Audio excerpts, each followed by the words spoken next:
মাননীয় স্পিকার, আজকে আপনার যেই ধরনের অনুভূতি হচ্ছে আমার একই ধরনের অনুভূতি। কারণ নিয়মের বেড়াজালে আপনাকে কখনো কখনো আটকে দেওয়া হয়, আবার আমাকেও কখনো কখনো আটকে দেওয়া হয়।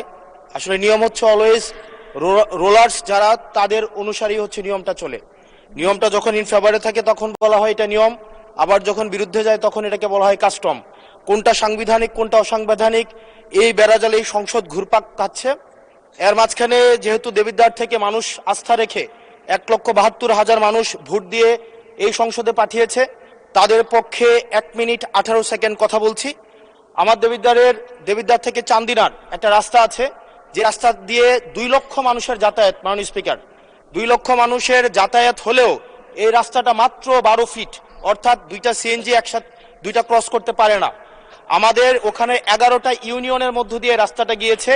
এই রাস্তাটাকে যদি আমরা প্রসারিত করতে পারি তাহলে ওই ইউনিয়নগুলোতে আমরা শিল্প এবং বিভিন্ন ধরনের আমরা হচ্ছে কোল্ড স্টোরেজ, আমরা কর্মসংস্থানের ব্যবস্থা করতে পারবো, যেহেতু এই রাস্তাটা হচ্ছে ঢাকা চিটাগং হাইওয়ের একটা রাস্তা।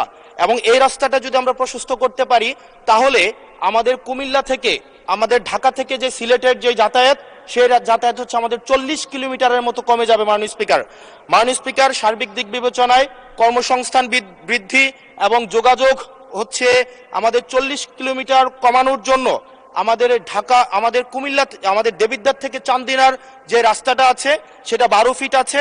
এটাকে প্রশস্ত করে এটাকে হাইওয়ে করার জন্য মাননীয় স্পিকার আপনার মাধ্যমে সংশ্লিষ্ট মন্ত্রণালয়কে অনুরোধ জানাচ্ছি।